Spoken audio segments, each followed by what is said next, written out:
Conditions for claiming the deduction. The research association, university, college or the other institution. मैं फिर से बोल रहा हूं, इसमें मेरे पे कोई इफेक्ट नहीं है. मैंने जिस दिन पैसा दिया उस दिन वो अप्रूव्ड था और उसने वो खर्च किए नहीं किए, मेरे पास सर्टिफिकेट है सर, मेरे को डिडक्शन पूरी मिलेगी. अब उसको पकड़ो कि जी उसने ठीक से काम किया या नहीं किया. तो यहाँ पे जो शिकंजा कसा गया है वो उन कॉलेजेस के ऊपर, यूनिवर्सिटीज के ऊपर, इंस्टीट्यूशंस के ऊपर कसा गया है, असेसी के ऊपर कुछ. The research association, university, college or the institution or the company shall not be entitled to the deduction unless such research association, college, university or the company, number one, prescribe the statement to be furnished. Prepare the prescribed statement for the prescribed period in the prescribed form and deliver the statement to the prescribed income tax authority or the authorized person. Correction statement is furnished. Such research association, university, college, institution or the company may also deliver to the prescribed authority a correction statement for the rectification. अगर आपने ऊपर वाली statement में कुछ गलती बता दी, अगर आप उसमें मिस्टेक है, कुछ ऐड करना चाहते हैं, कुछ डिलीट करना चाहते हैं, कुछ अपडेट करना चाहते हैं, तो आप करेक्शन स्टेटमेंट भी अपडेट कर सकते हैं. The certificate to be furnished to the donor. तो वो कहता है कि जिससे भी आप पैसे लें प्लीज उसको एक सर्टिफिकेट दें. लेटर से मैंने कोई रुपया दिया ही नहीं, उस कंपनी को भी नहीं पता, मैं उसके नाम पे डिडक्शन क्लेम करे जा रहा हूं. मैंने कहा कि जी कोई चेक करता ही नहीं. ठीक है. और वो कहता है कि जी आपको प्रॉपर सर्टिफिकेट देना पड़ेगा containing the particulars and with in such time, जितना भी हम आपको प्रिस्क्राइब करेंगे. तो जब आपको पैसे मिलें तो उसके लेटर से 1 महीने के अंदर अंदर आपको उसे सर्टिफिकेट बनाकर देना पड़ेगा कि हमने इनसे इतने पैसे रिसीव किए. फाइन. तो ऊपर जो 5 साल वाला पॉइंट था बस वही एक अच्छा था. उन्होंने कहा कि जी एक तो सबकी हम विड्रॉ कर रहे हैं, फ्रेश शुरू करेंगे, 3 महीने के अंदर अंदर सारे हमें दोबारा से अप्लाई करो और 5 साल के लिए हम देंगे. नीचे तो ये स्टेटमेंट है कि ये पैसे कहाँ पे लगा रहे हो, कहाँ नहीं लगा रहे.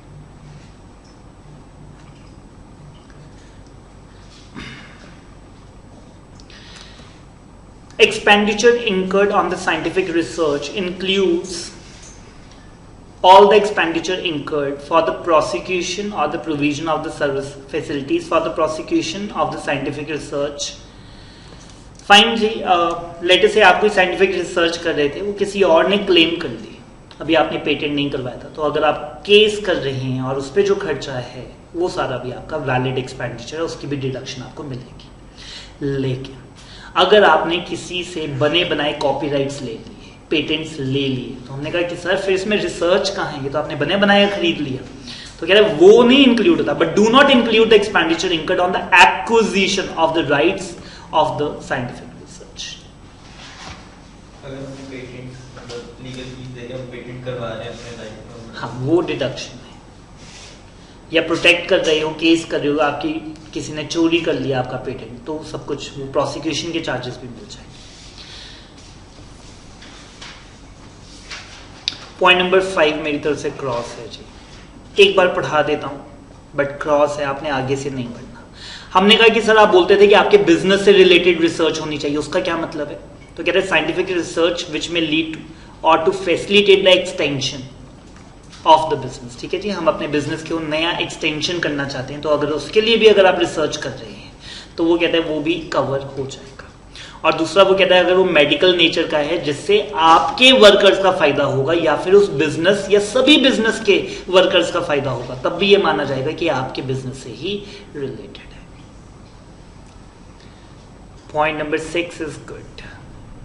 हमने कहा कि सर हमने साइंटिफिक रिसर्च पे कैपिटल एक्सपेंडिचर किया, इस बार बिल्डिंग बनाई 5 करोड़ की, आपने डिडक्शन कितने की दी? 5 करोड़ की. हमारी प्रॉफिट है 2 करोड़, अब 3 करोड़ तो फिर सेट ऑफ हुए नहीं, और आगे लॉसेस. अब ये लॉसेस का क्या होगा? तो हमने बोला आपको तो पता ही है लॉसेस 8 ईयर्स, हमने कहा 8 ईयर्स तो बड़े कम है. तो वो कहता है कि जी it will be equivalent to the unabsorbed depreciation. Government वाकई साइंटिफिक रिसर्च के अंदर जी सच्चे दिल से हर चीज आपकी मान रही है. तो हमने कहा सर अनएब्सॉर्ब्ड डेप्रिसिएशन तो अनलिमिटेड ईयर्स के लिए कैरी फॉरवर्ड हो सकती है. कहता है सो इज द 35(1) की वजह से जो आपका अनएब्सॉर्ब साइंटिफिक रिसर्च का कैपिटल एक्सपेंडिचर है वो भी. और मैंने कहा कि सर रिटर्न, कहता है कि जी कोई रिटर्न की जरूरत नहीं है. और मैंने कहा सर सैलरी को छोड़ के बाकी सब हेड्स के साथ सेट ऑफ, कहता है कि set off, same treatment as the unabsorbed depreciation. और हमने कहा कि sir plant and machinery 5 crore की खरीदी, डेप्रिसिएशन तो मिलेगी ही नहीं, डिडक्शन कहता ले लो 100%। मैंने कहा सर थोड़ा सा फ्लॉ है। वो कहता बताइए। हमने कहा कि सर हमने पुट टू यूज नहीं किया अभी। वो कहता है कि जी वो तो डेप्रिसिएशन में होता था, यहां पर कुछ ऐसा नहीं, आपने खरीद लिया डिडक्शन। तो वो कहता है कि जी actual use of the building plant and machinery for the scientific research जरूरी नहीं है, बट जब भी करें यूज सिर्फ साइंटिफिक रिसर्च के लिए करें। तो कहता है कि जी अवेलेबल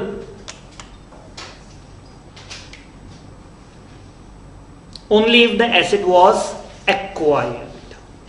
आपने खरीद लिया ना तो डिडक्शन है। There is no further requirement that the asset must be put to use in the relevant year. आपने खरीद लिया तो डिडक्शन मिल जाएगी।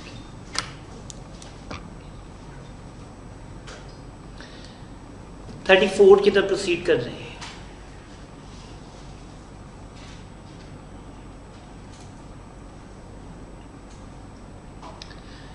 एक एसेट है वो बेच दिया। सुन लीजिए, साइंटिफिक रिसर्च के लिए लेटेस्ट से हम जनरेटर लेकर आए थे, ठीक है, कितने का 10 लाख का। पहले साल ही डिडक्शन ले ली 10 लाख की, मेरी किताबों में उसकी वैल्यू कितनी है 0। आज वो बेच दिया। अब 2 केसेस बनते हैं जी, प्लीज ध्यान से देखिएगा। ये एसेट कितने का बेच दिया, 2 केसेस हैं। या फिर तो आपने बेच दिया 2 लाख का, या आपने बेच दिया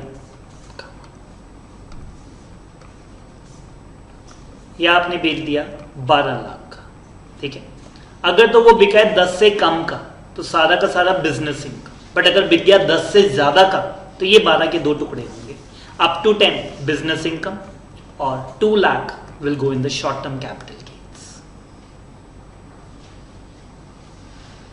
बिल्कुल बैलेंसिंग चार्ज वाला फंडा है, ठीक है। तो वो कहता है कि जी जितना आपने बिजनेस में डेबिट किया है अप टू दैट आप रिवर्स कर दो। तो मैंने डेबिट कितना किया था 10 लाख, लेकिन आज कितने मिले 2 लाख, तो 10 और 2 में से आप कितना रिवर्स कर देंगे 2 लाख। बट अगर 10 और 12 है तो फिर आप 10 लाख रिवर्स कर दो, 2 लाख तो फिर पीजीबीपी में नहीं जा सकता, उसके लिए आपको कैपिटल गेन्स में जाना पड़ेगा। रीड कर लेते हैं। आपने बेच दिया जी, तो वो कहता है the taxable amount under section 41 मतलब पीजीबीपी, ठीक है। 44 तक कौन सा सेक्शन है, पीजीबीपी। 28 से 44 पीजीबीपी, 45 से 54 कैपिटल गेन्स। कहता है जितनी भी सेल प्रोसीड्स आई लेकिन वो एक्चुअल अमाउंट ऑफ डिडक्शन जितनी आपने ली थी उसको एक्सीड नहीं करती। तो मैंने डिडक्शन 10 लाख पे कितनी ली थी 10 लाख। कहता है 10 लाख से ज्यादा का तो नहीं बिका। मैंने कहा नहीं 10 लाख से ज्यादा का नहीं बिका। कहता है जितने का भी बिका आप इनकम मान लो, टैक्सेबल अंडर 41(3). और दूसरी तरफ वो कहता है कि जी अगर 10 लाख से भी ज्यादा का बिक गया तो जितना 10 लाख के ओवर एंड अबव आया उतना 45 मतलब कैपिटल गेन्स के अंदर टैक्सेबल होगा। Excess of the sale proceeds over the cost will be transferred here. और हमने कहा कि सर हमने पहले इसको बिजनेस में यूज किया, साइंटिफिक रिसर्च से में यूज किया 5-7 साल, ठीक है। फिर हम ये जनरेटर फैक्ट्री में ले आए। आप इस जनरेटर को फैक्ट्री में ले आए और हमने कहा सर हमने ब्लॉक में ऐड कर दिया, ब्लॉक ऑफ एसेट्स में। तो हमने कहा ब्लॉक ऑफ एसेट्स में क्या ऐड किया 0। हमने कहा हाँ जी 0 ही ऐड किया, ठीक है। तो उधर काउंट तो बढ़ गया, लेटर से 4 जनरेटर, तो जनरेटर कितने हो गए 5, लेकिन कॉस्ट नहीं बढ़ी क्योंकि इसकी एक्चुअल कॉस्ट कितनी है 0, क्योंकि आप 100% डिडक्शन पहले ही ले चुके हो। तो ये जब भी बिकेगा तो आप इसे ब्लॉक में से माइनस कर देना, ठीक है। अब देख लेना ब्लॉक की वैल्यू भी नेगेटिव ना हो जाए, बस वो आपको ध्यान रखना है। तो इसकी कोई खास ट्रीटमेंट नहीं है। और हमने कहा कि सर अगर हम इसे बिजनेस पर्पस के लिए अब यूज करने लग गए तो, और उसके बाद बिका है, तो वो कहता है कि at the time of use for the business, तो वो कहता है कॉस्ट आप इसकी WDV of the relevant block में ऐड कर दो। और वो कहता है कॉस्ट आपको बताइए विल बी निल अगर आप 100% डिडक्शन पहले ही ले चुके हो तो। और जब आप बेचेंगे तो कहता है ब्लॉक में से जैसे एसेट को बेचते हैं तो आप उसकी वैल्यू माइनस कर देना। अगर ब्लॉक की वैल्यू ही नेगेटिव या 0 हो गई फिर कैपिटल गेन है, ठीक है। इलस्ट्रेशन 17 कर लेते। Mister Praveen Kumar has furnished the following particulars relating to the payments made towards the scientific research for the year ending 31/3/2021. Payments made to the K Research Limited 20 lakh. I hope it is notified, तो ये 20 लाख की deduction मिल जानी चाहिए।